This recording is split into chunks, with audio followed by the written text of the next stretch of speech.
tukwaniriza ku There is Still Hope channel y'essuubi. Osinzira okuba ng'otulabira tukwagala nnyo. Bagita There is Still Hope. Kitundu kyaffe kya kusatu nga kye kikomekereza olunaku olwaleero. Kama tukwebaza gyonna gye twatandikidde n'okutuusa akaseera kano. Mwoyo mutukuvu tulungamye byonna bye tugenda okuba nga ate twogerako mu Kristo Yesu omwana wa Katonda abeera omulamu. Amen and amen. Kakati leero so 13 zenyini wali omusumba ali kuva Kenya alina olukuŋŋaana awo Ensambya Kirombe. Olukuŋŋaana olutandika 17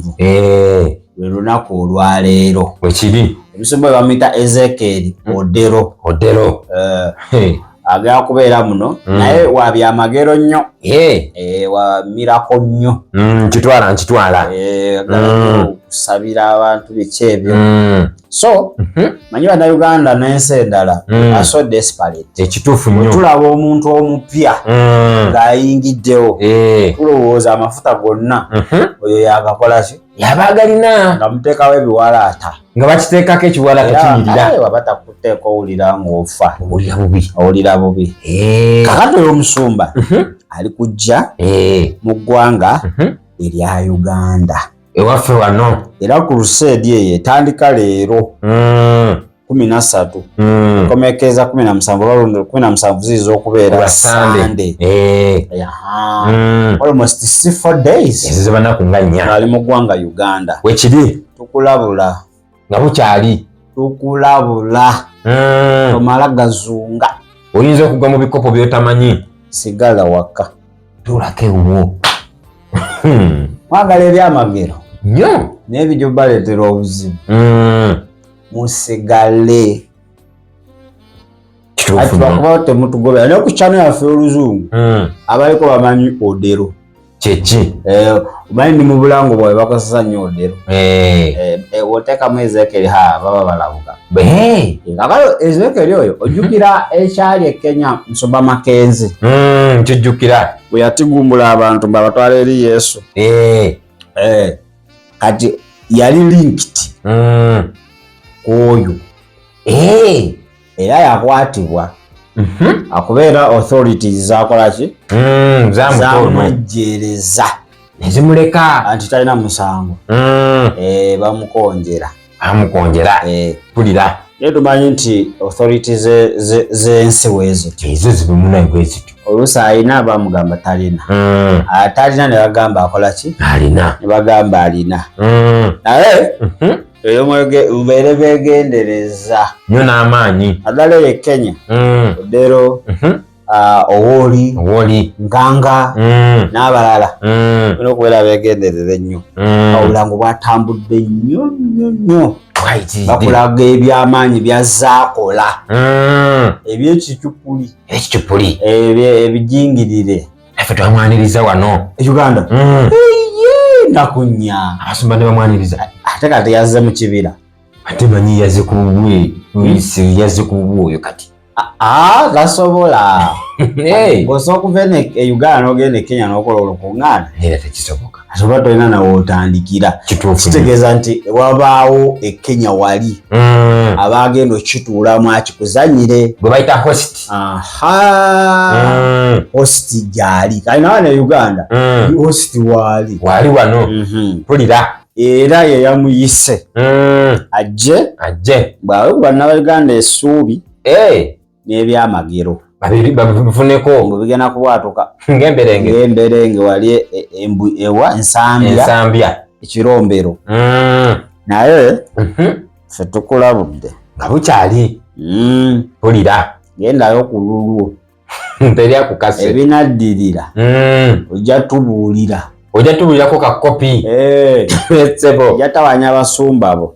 nti nsabiraako babagamba temwagala hawuli man of God avudde Kenya kasita muwuli avudde Kenya omanyi abantu abewala baba n'amafuta mangi avudde Kenya avudde Tanzania avudde US ne bakwata omusiyazi ne bamwambaza engoye n'akwata Bible n'ajjowa abantu basemba layi abantu bagenda basemba layi people no longer have the spirit of discernment but bukasitoba ng'ovudde bweru ntoze nakala tefinafe tuvaako netugenda ebweru tebatulaba weeri era byebimu nja kwambalayo amajowo gange ngendeyokko nange bandabe ate leero olina ofuna kyaki nga nayo nfu eyinza teri kyakinamweyaniriza kasonda wani wabanga nabbi wa bulimba era amwaniriza alina okuba nga nabbi waki aba wabulimba muyinza obwannabbi bwobulimba bulimu ebika temulowooza mukufekinga byamagero bikya abasajja babukoze silently behind the doors eyo munkukutu kulira kakati gwenjaba wekolera research mwaniriza sigala mwogera nange era sijja mwogera mulimu abasumba ababede abakibaddemu abamaanyi nga bakyogerere nekyogerera man of God is coming ajja mulete abalwadde simanya abalema simanya abakoze ki mulete olina ebizibu leeta aye kangubuulire wanaddirayo ku Sande ebadde bikukuba emirundi ebiri pulira bigenda bolinga ayi sigenda kunyezebwa yadde eri teri kalungi kwogera kujjayo kabikeerere tetubalabudde ng'obudde bukyali mubeere bakalaba mubeere bagezigezi nnyo n'amaanyi your soul is more precious neneyo yakyabbeeyi nnyo ogigala banjo otyo nga bagitwala waliwo betuyita basolo merchants batunda emmeeme basuubuzi bo bazisuubula basuubuzi ajja nagikugulako ku layisi ku bwereere nno nagende bamuwa omudidi omusimbi pulira ando jozu nga simanyi waliwo ekinkuba mu mutwe era gwe tosayimira n'osaba nga kwekikuba mu matungo owumbira ddala nabamukakasa nti genda ate ajja kusobala mu Luswayiri tamanyi Luganda Luswayiri oba na Luzungu ojja kufa kimu I receive nti nkitwala I receive it okomekereze galange meme nga bagitutte mukoze exchange amwanyisiza awo mu Destiny bazibba nnyo bazitwala bakuwa ekyo kwangala muganda wange n'obonabona ku duniya myaka nemyaka n'obulokole n'obuddukamu nodda mu kyalo n'obeera eyo anuka kuwuta walagi oyimerako ebyo gyokoma okubonaabona eri abakutoopu abali akunze ayoola buyoozi sijabungaye so guno omulembe guli perverted gwakyama nnyo kakati bw'oteebereremu ng'enjogera enaku zino olw'emmeeme eyo don't just accept anything don't just welcome nti oyazze anybody alimanyi baba basiruwaza mbu yagidde mu linnya lyaki lya Mukama yalina omukisa oyo yagidde mu linnya lya Mukama aye nolagenda naye Mukama ki mwewala ekibuuzo kiri awo alina omukisa agidde mu linnya lya Mukama Mukama ki ndio yali waggulu ennyo aliwa ne Setaani ali mu bifo byewaggulu eyo ali mu bifo byaggulu Pawulo yakugamba ati kituufu in heavenly what mu heavenly realms eyo naye ali eyo asirise akuba buli kasaala akagala okupenetrating akubira eyo ebadage ali Kabajja agamba agidde mu linnya lyo yali waggulu ennyo ng'ozikuba mu ngalo ng'osaawa ettwe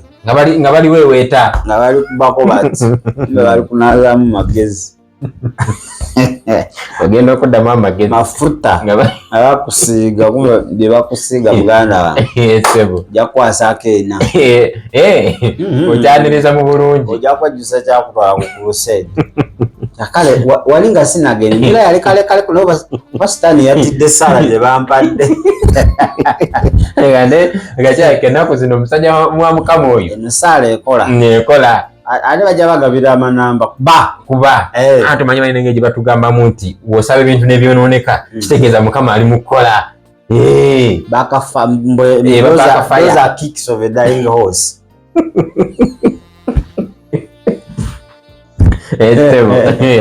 ali naye n'ogendera okwo abagenda owonawo bonna togera kubanga omanyi kwadde n'omu bayinza okuba balinyisiza dda n'ennyonyi nga batuuse dda.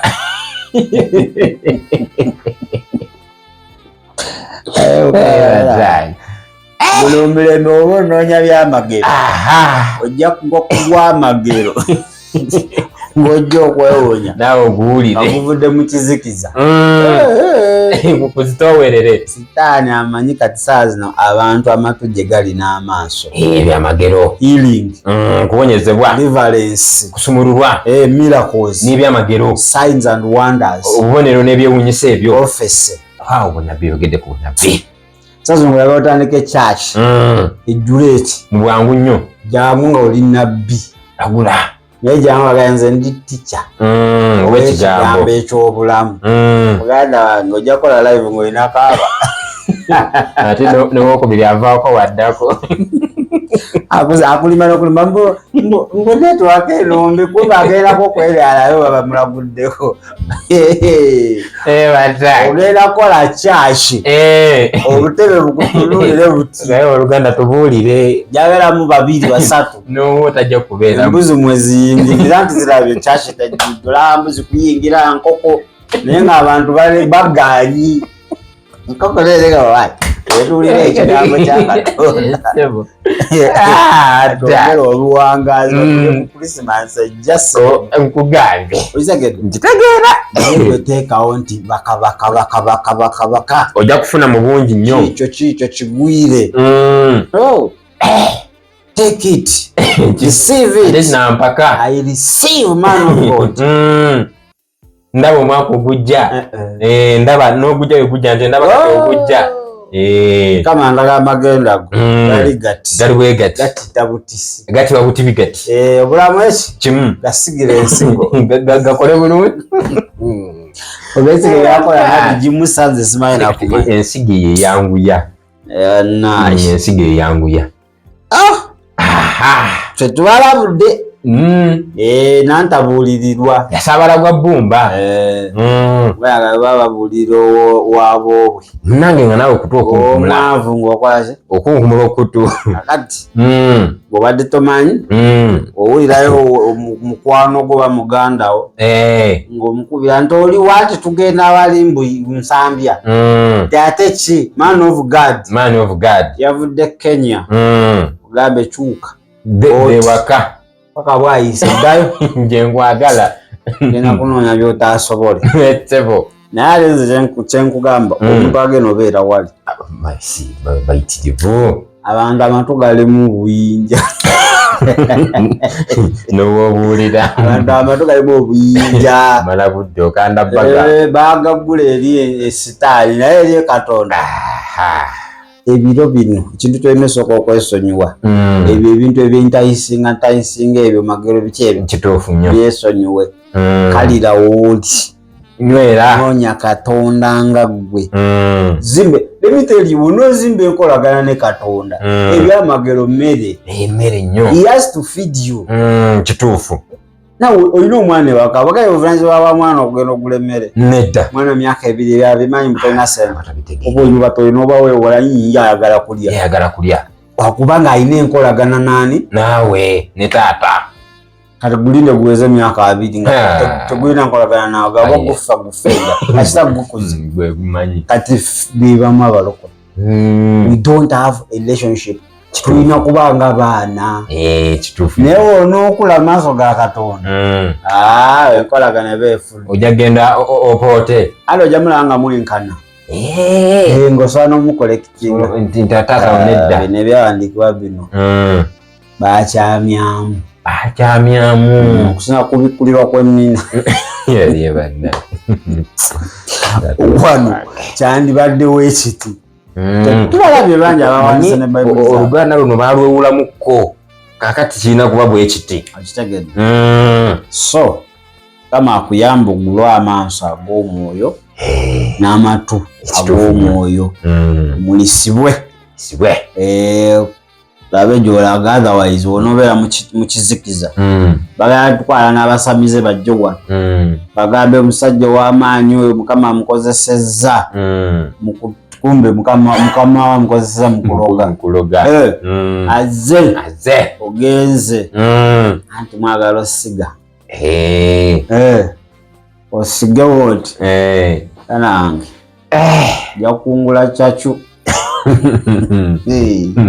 jakungula ebintu byale tosuubira kituufu nnyo abasajja abamu balina amafuta gaabwe malala muko so tukugaana kituufu genda eri musajja wa mukama gw'owuliramu emirembe wegendere naye be so careful beera mwegendereza nnyo ebintu byatabuka yakyuka muko nako n'amakanisa bagatya kati abantu bagatira ddala kubanga ate ge gakyasiza okubeera dangerous ate of which tetulina ate kulekeraawo kukuŋŋaana ng'abedde bakola bo bakuŋŋaana nga era Katonda atusuubira naye nga sitaani ayonoonye gye tugenda tubiveeko tusigalaawo tulinde babeera nga ku mativi nti bajja leeta n'owaba mufu musimu eyo omuleete akuwunyirira okitegeere mafuta ge bakulaga nti balina n'owaba mufu mujjeeyo muleete ganda wange etawaana kituufu nnyo iza Kristo yalina final say yalina destiny yo kituufu yalina amagenda gonna yagalina wagamba nti ye sitaani ne watambula street bwereere amala biseera tewakyayinza kukyusa kituufu naye mukama ekyo kyokabira ekyo wagamba nti lindako n'olitambula Uganda n'ogenda mu basumba b'ensi yonna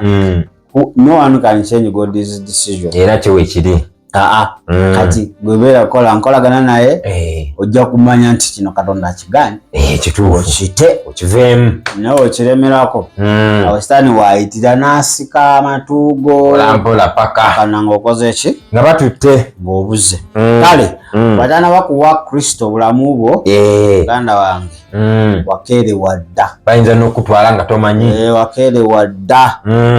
Kristo gw'oba ebibyo byonna kituufu nnyo obiwa mwana wa muntu ate ye ekisingira ddala kyayagala okuva gy'oli yemmeeme eyo kyekikulu ebirala nedda tayeetaaga mbw ate bano abasumba kyebasingira ddala okwetaaga ze nsimbi emmeeme eyo yeetaaga kumanya oba eri kukkirira egwa anti emmeeme egabagaba ebitabifaako eneegejja mu mwoyo egejje naye mu mwoyo mungera gisuula busuuti mbayonka nnyonke gamba Yesu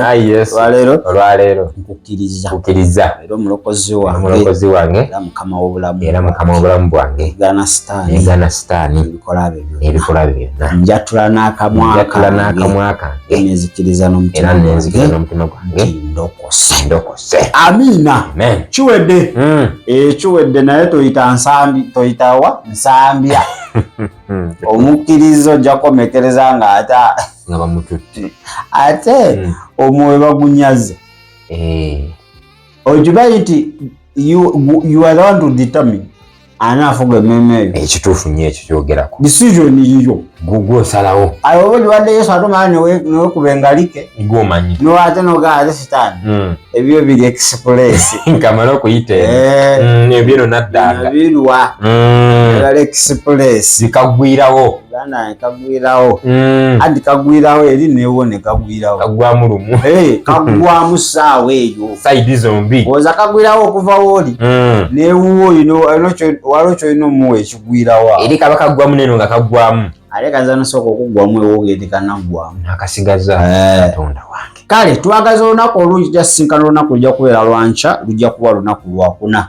zijja kubeera ennaku z'omwezi zijja kuba 14 gwa 8 2025 gwe mwaka twagaza ekiro ekirungi beere bulungi ate era weebale kulaba There is Still Hope. Okumanya ebisingawo tukubire ku 0752 31 14 47 oba ku 0761 08 83 15. Osobola n'otufuna ku email eya tshitv74@gmail.com. Eno ye There is Still Hope, channel y'essuubi.